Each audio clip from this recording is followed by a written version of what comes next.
നമ്മളിന്ന് ഡിസ്കസ് ചെയ്യാൻ പോകുന്നത് ഡെയിലി ക്രിപ്റ്റോ ന്യൂസിൻ്റെ ഇമ്പോർട്ടൻസും അതേപോലെ ഡെയിലി ക്രിപ്റ്റോ ന്യൂസ് നമുക്ക് ഇവിടുന്ന് മനസ്സിലാക്കാനുള്ള ടോപ്പിക്കിനെ പറ്റിയാണ് ഡിസ്കസ് ചെയ്യുന്നത്. സ്റ്റാർട്ടിംഗ് സ്റ്റേജിൽ ക്രിപ്റ്റോ മാർക്കറ്റിൽ വന്ന ടൈമിൽ ഞാൻ അധികവും വരുത്തിയൊരു മിസ്റ്റേക്കാണ് ന്യൂസ് മനസ്സിലാക്കാതുള്ള ട്രേഡ്. ഒരു ദിവസം മാർക്കറ്റിലേക്ക് എൻ്റർ ആവും, നേരെ ടെക്നിക്കൽ അനലൈസിലേക്ക് പോകും, കുറേ ചാർട്ട് പാറ്റേൺസ് യൂസ് ചെയ്ത് എന്തെങ്കിലും പാറ്റേൺ വരക്കും, പോയി അതിൻ്റെ അകത്തേക്ക് എൻ്റർ ആവും. പക്ഷേ ആ ദിവസം മാർക്കറ്റിൽ എന്തെങ്കിലും വലിയ മാനിപ്പുലേറ്റീവ് ആയിട്ടുള്ള എന്തെങ്കിലും ന്യൂസ് വരാനുള്ള ഇതുണ്ടാകും. അപ്പോൾ ആ ന്യൂസ് വന്നു കഴിഞ്ഞാൽ ഈ മാർക്കറ്റ് ഒറ്റയടിക്ക് മേലോട്ടോ താഴോട്ടേക്ക് പോകും. അപ്പോൾ നമ്മളെ ടെക്നിക്കൽ അനലൈസ് ഈ വലിയ വലിയ ന്യൂസ് വരുന്ന സമയത്ത് ഒരു 50% എബോവ് തെറ്റാനുള്ള ചാൻസ് ഹൈ ആണ്. അപ്പം മാർക്കറ്റ് ന്യൂസ് മനസ്സിലാക്കി നമ്മൾ ട്രേഡ് ചെയ്യുകയാണെങ്കിൽ നമുക്കൊരു മെജോറിറ്റി ട്രേഡ് ലോസ് നമുക്ക് എന്താക്കാം അവിടെ ഒഴിവാക്കാൻ പറ്റും. ഇപ്പോൾ മാർക്കറ്റിൽ എന്തെങ്കിലും നെഗറ്റീവ് ന്യൂസാണ് വരാൻ പോകുന്നതെങ്കിൽ നമ്മളത് മനസ്സിലാക്കാതെ മാർക്കറ്റിൽ ഒരു മേലോട്ടേക്ക് ഒരു ട്രേഡ് ഇട്ട് കഴിഞ്ഞാൽ മാർക്കറ്റ് താഴോട്ട് പോയി നമുക്ക് ലോസ് വരും. അതിന് പകരം നമ്മൾ ഫസ്റ്റ് ഈ ന്യൂസ് മനസ്സിലാക്കിയിട്ട് നമ്മൾ ടെക്നിക്കൽ അനലൈസ് ചെയ്ത് മാർക്കറ്റിലേക്ക് എൻ്റർ ആവുന്നെങ്കിൽ നമുക്ക് ആ ന്യൂസിനോടൊപ്പം ട്രേഡ് ചെയ്തിട്ട് നമുക്ക് എന്താക്കാം പ്രോഫിറ്റ് ജനറേറ്റ് ചെയ്യാൻ പറ്റും. ക്രിപ്റ്റോ ന്യൂസ് മനസ്സിലാക്കാൻ നമ്മൾ ഉപയോഗിക്കുന്ന ഒരു വെബ്സൈറ്റാണ് ക്രിപ്റ്റോ പാനിക്. ഇതിലൂടെ നമുക്ക് എന്താക്കാം ഡെയിലി ക്രിപ്റ്റോ ന്യൂസസിനെ പറ്റിയിട്ടൊരു അപ്ഡേഷൻ കിട്ടും. അതിൻ്റെ അകത്ത് ടോപ്പ് ന്യൂസസ്, അതേപോലെ ഇതിൻ്റെ അകത്ത് ഹോട്ട് സെലക്ട് ചെയ്ത് കൊടുത്തു കഴിഞ്ഞാൽ ഹോട്ട് ന്യൂസസാണ് മാർക്കറ്റിനെ മെയിനായിട്ട് എഫക്റ്റ് ചെയ്യുക. അപ്പോൾ മാർക്കറ്റിനെ മെയിനായിട്ട് എഫക്റ്റ് ചെയ്യുന്ന ഹോട്ട് ന്യൂസസ് നമുക്ക് മനസ്സിലാക്കാൻ പറ്റും.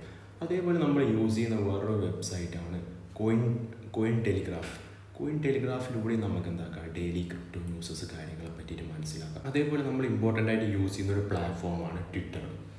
നമുക്കറിയാം എലോൺ മസ്ക്, അതേപോലെ ഡൊണാൾഡ് ട്രംപ്, മൈക്രോസ്ട്രാറ്റജിൻ്റെ ഫൗണ്ടറായിട്ടുള്ള മൈക്കിൾ സെയ്ലർ, ഇതുപോലത്തെ വലിയ വലിയ ക്രിപ്റ്റോ ഇൻഫ്ലുവൻസേഴ്സിൻ്റെ ഒരു ന്യൂസ് പോലും മാർക്കറ്റിനെ ഇൻഫ്ലുവൻസ് ചെയ്യാൻ ചാൻസ് ഉണ്ട്. ട്വിറ്ററിലൂടെ നമുക്ക് ടോപ്പായിട്ടുള്ള ക്രിപ്റ്റോ ഇൻഫ്ലുവൻസേഴ്സിൻ്റെ സജഷൻസ് കാര്യങ്ങൾ, അതേപോലെ മാർക്കറ്റ് ന്യൂസസ് നമുക്ക് എന്താക്കാം റീഡ് ചെയ്യാൻ പറ്റും. അപ്പോൾ നമ്മളൊരു ദിവസം ട്രേഡിലേക്ക് എൻ്റർ ആവുന്നതിൻ്റെ മുമ്പേ നമ്മൾ പറ്റുവാണെങ്കിൽ ക്രിപ്റ്റോ പാനിക്, അതേപോലെ ട്വിറ്ററിൻ്റെ അകത്തെല്ലാം പോയിട്ട് അന്നത്തെ മെയിൻ മാർക്കറ്റ് ന്യൂസസ് മനസ്സിലാക്കിയിട്ട് അതിനുശേഷം ഒരു ടെക്നിക്കൽ അനലൈസിലേക്ക് എത്തിയിട്ട് നമ്മൾ എന്താക്കുക ഒരു ട്രേഡിലേക്ക് എൻ്റർ ആവാൻ നോക്കുക. എല്ലാ ദിവസവും ട്രേഡ് കിട്ടണമെന്ന് നിർബന്ധമില്ല. നമുക്ക് മാർക്കറ്റിൽ ഇപ്പം ഇത്രയും മാനിപ്പുലേറ്റീവ് ആയിട്ടുള്ളൊരു ന്യൂസ് വരുന്ന ദിവസമാണെങ്കിൽ കുറച്ച് റിസ്ക്കുള്ള ന്യൂസ് വരാനുള്ള ചാൻസ് ഉണ്ടെങ്കിൽ മാർക്കറ്റ് മേലോട്ടോ താഴോട്ടോ നല്ല രീതിക്ക് വോൾട്ടിലിറ്റി കിട്ടാൻ ചാൻസ് ഉള്ള ദിവസമാണെങ്കിൽ നമ്മൾ ട്രേഡിൽ നിന്ന് മാക്സിമം മാറി നിൽക്കാൻ നോക്കുക.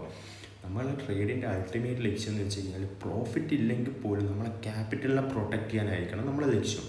ഇപ്പം നമ്മൾ പറയുകയാണെങ്കിൽ US ഇൻട്രസ്റ്റ് റേറ്റ് പോലും നമ്മളെ ക്രിപ്റ്റോ മാർക്കറ്റിനെ എഫക്റ്റ് ചെയ്യുന്നുണ്ട്. ഇപ്പം മാർക്കറ്റ് US ഇൻട്രസ്റ്റ് റേറ്റ് കുറയുമെന്ന് എക്സ്പെക്റ്റ് ചെയ്തിട്ട് ഇൻട്രസ്റ്റ് റേറ്റ് അധികമായിട്ടാണ് പ്രഖ്യാപിച്ചെങ്കിൽ മാർക്കറ്റിൽ ഒരു ഡൗൺ സൈഡ് മൂവ്മെൻറ്റ് കാണാൻ പറ്റും.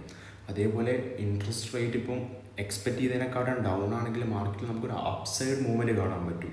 കൊറോണ പോലത്തെ ഒരു ഡിസീസസ് വരുവാണെങ്കിൽ പോലും അതുപോലും മാർക്കറ്റിനെ എഫക്റ്റ് ചെയ്യും.